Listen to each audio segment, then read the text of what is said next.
Hello, welcome to another video. This time it's another unboxing video. This one of, this was a bit of a golden oldie, this one. The Matchbox 1/72 scale Vickers Wellesley. This is the predecessor to the Wellington. So, as per usual, we'll do the outside of the box, go around the outside, have a look at the instructions, and then the sprues. So, let's start. A little bit of history of this plane. You may notice, actually, swap hands, two different, I've actually just noticed this myself. That plane in the background is different to this one. Reason being, this is the standard bomber configuration. But this one is the long range attempt. I think it was a record breaking attempt, this one. It did actually do quite well, actually. I can't remember the details. It's worth having a look at the Wellesley. I'd say this is actually the predecessor to the Wellington, and the reason being is you can just about make it out, say, by the side window there, is the geometric design. Sorry, I just had a cough then. Well, yes, they knew it was quite a strong design. I think this was one of the first ones to be used in a plane. But they didn't quite know how strong it would be, like if you cut an entire hole out of the bottom for like your bomb bay, because this is a bomber after all, so you need a bomb bay. They didn't know how strong it would be if you cut like a giant hole in the underside. So where would you put the bombs on a bomber? You got bomb pods. So they literally attached them right onto the outside of the wings. Hence the long range version doesn't have them.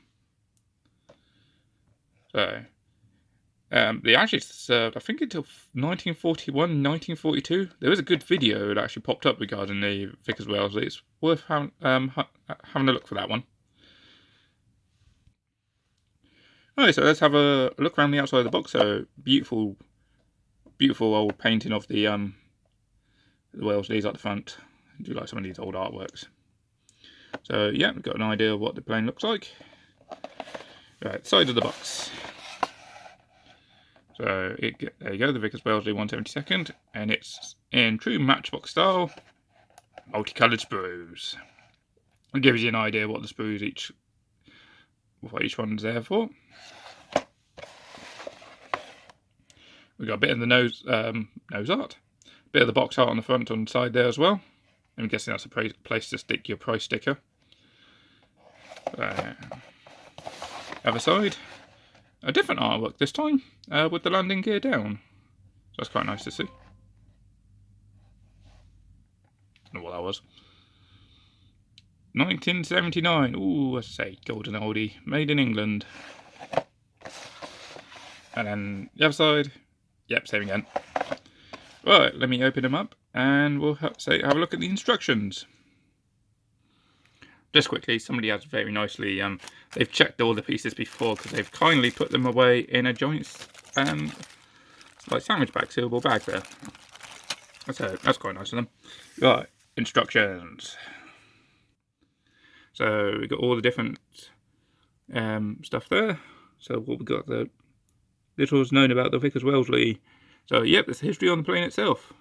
So if you want to read that, and assume the camera focuses long enough, there we go. Yeah, if you want to read that, just have a pause and give it a quick read.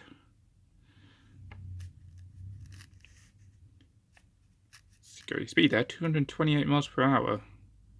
Got all Bushel Pegasus XX engine or 20 engine. So, right, let's have a look. So, there's your decals. Yep. Actual footprints are where you're supposed to walk. So, they're not too bad. They've still got the film over the top, so hopefully if they're not crumbled too much, I can use the original decals here. There's not a lot of aftermarkets for the Wellesley from what I've tried to look for. So, okay, let's put you up there, out of the way. So open up. So we've got all the paint guides here first. So this would be, I believe, the Humbro colour. Yeah, 2930. That's Humbro colours. And what they do is they give you the letter. So interior H, which would be good old Humbro 78, interior greeny grey. the front engine bits. So yeah, because the cowling's different on both the long range and the bomber version. They cut it off just there, so you have to glue on whichever nose bit you're doing. So yeah, all the paint stuff is different and different location from the rest of the instructions. That's one of the decal paint options later, so we'll have a look at that later. Oh, it's one of these unfoldy bits. There we go. Nope, upside down. There we go. So okay, start off. So good old blob of glue. Glue the pilot on. Oh, it's got pilot's jelly baby testator. What? Why am I questioning the detail of an old like 79 kit? It's like just like a plank of wood to sit on. It probably was supposed to be something more there, but it's an old kit. I'm not gonna hold it against it. So yeah, we've got the wheels, wheel covers. Number 4. There we go. So there you go. So glue the fuselage together. So the rear piece, literally back from the wings. So you got the side windows, the pilot on it, well not pilot, the gun on his plank of wood, and the rear machine gun. And then at the front here, if you're doing the bomber version, you got your pilot, the front cowling, and the instrument panel. Pretty certain that would be the instrument panel being right there. Or alternatively, if you're doing the long range desert version, don't follow the instructions exactly, because it says glue that together and then stick it over this. Now, if you're doing the long range desert version, glue the instrument panel and the pilot into this bit first, and then glue the two sides together. Engines, and again, 2 different variations. It's the same part, it's just a different cowling and exhaust ring. Oh no, same exhaust ring. Item part number 14. So yep, glue the engine together, and if you want spinny propeller, there's a little nubby at the end, so you can glue them on, and then you can have it spinning through. Next, tail surfaces, and then the canopy and the glass coverings. Glue with PVA, do not use plastic glue. And then you glue the engine on the front. And then the wings. The wings are massive compared to the plane. Look at it. And then the aerial. I tend to leave that to last because no doubt when I'm flipping the plane over, like painting the underside or gluing the undercarriage on, I tend to flip it over. Yeah, I'm just wait for the underside to dry. If I left that there, good chance it'll be knocked off. Right, next bit. A little bit deceiving because it says if you're doing number 14 squadron, the bomber version, you can have the landing gear down and then the bomb bays or bomb pods. If you're doing the long range desert version, landing gear up. A little bit deceiving. It's the exact same. If you want to do that version, the long range desert with the landing gear down, go right ahead. Just use these parts. If you want a flying bomber version, just use these parts. But there you go, there's your bomb pods, which are right on the inside of the wings there, pretty much. And could be. That could be about right. It seems a little bit deceiving. So yeah, okie dokie. The flip side.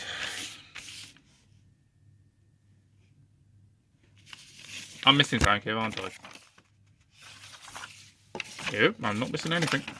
I know what I'm missing. I forgot to do the underside of the box. We'll get back to that in a minute. So, underside. There's all the decal options for the underside, which should be in C, so I'm pretty sure that was black. Yep. So you've got a black underside, which is difficult for most bombers at the time. Even the long range, development, not desert. Long range development aircraft. And that's got the black underside as well. Yep, let's see. Put the side decal on. And the propellers. So actually the long range development version, you have these little wing markings on the propeller, as well as the yellow tips to say, yep, here's the edge of the propeller, do not walk in between. Bomber version does not have that. That's interesting. And it's also, okay, coal black. Whilst this is, yeah, it's coal black as well. Right, the part missing here, where's the paint guide for the upper surfaces? There it is. I forgot Matchbox versions, they actually have the paint guide on the back of the box. And you've got a little viewing window so you can actually see the sprues on the inside. So if you're doing the bomber version, there you go. So it doesn't tell you the decals to put on the side, but there's so little you can guess, and you can actually make out here the the little foot decals are supposed to be. The long range development version. There we go. So it's good old dark earth, dark green, with the side roundels on the top. So it shows you how early it is. There you go, 38. And 38 again. So they're both 1938 bombers. So it did serve during the war. It did actually fight. And there you go, number 14, RAF Armand. Oh, because it's up here. Transjordan. And a development test bed for the long range development unit. So, okie dokie. Let's have a look at the sprues. And we start with the green sprue. So you got one of the parts of the engine, the bomb pods, tail surfaces, and instrument panel. Ooh. You're not going to focus for me. Just about. So yeah, you can just about make out before it loses focus. There is actually little dials there for you to paint up if you so wish. Alright, let's flip them over and have a look at the top part of the wing. There you go, there's the geometric design where you've got all the little diamonds. So yep, that's actually quite nicely detailed. Gives a good representation. You've got the ribs for the ailerons and flaps. So the long way around. So yeah, flaps, ailerons. Bit of landing gear there. So okay, quite nice there. Let's have a look at the black sprue. And you've got the same, you've got the nice geometric effect there. The two different propellers, because it has, again, two different, if you're doing the long range or the bomber version. You've got the wheels, wheel coverings, the other part of the engine. So yeah, quite nice there. What we got there? Is that a seat? Sorry. I'm quite sure on of it. Not much on the inside. It's like the inside of the wheel. The wheel covers are a bit bland.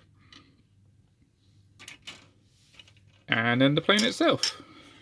The brown sprue. Or the dark earth sprue. Tan sprue, whatever you want to call it.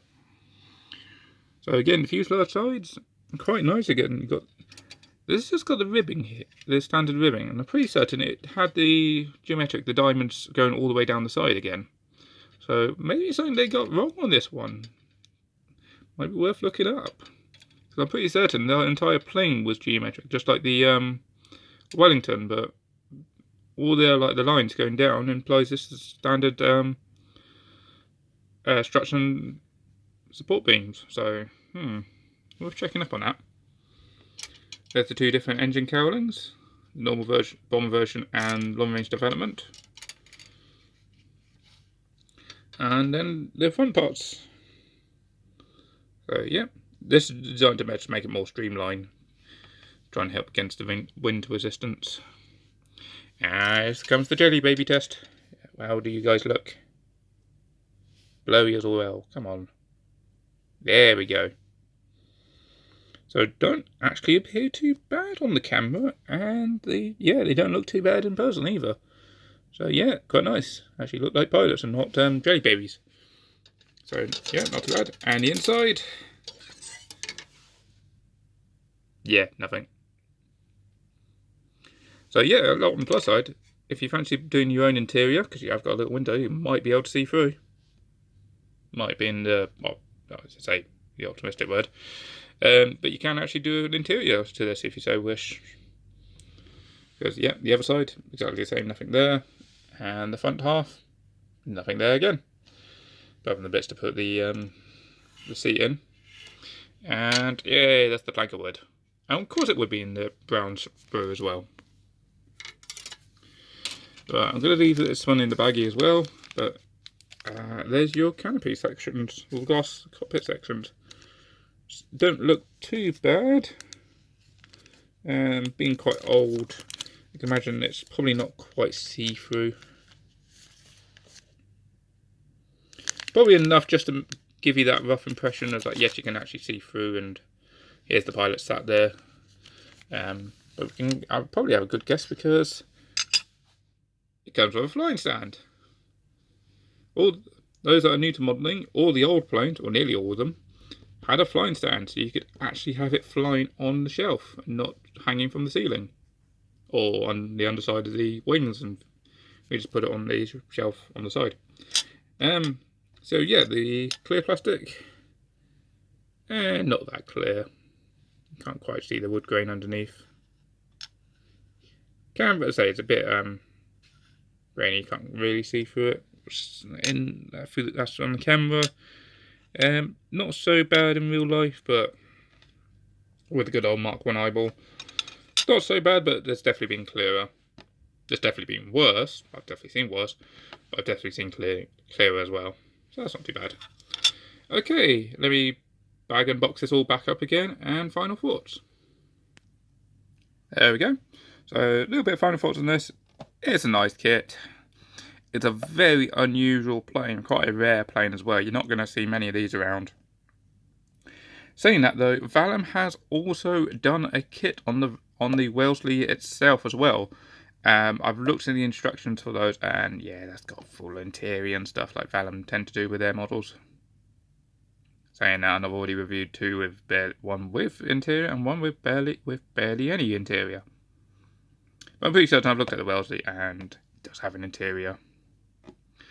So yeah, it looks like a nice, lovely kit. It's a weekend one. You can make it in day one. You could probably paint it and finish it in day one as well. But yeah, very nice little kit. Looking forward to making this one.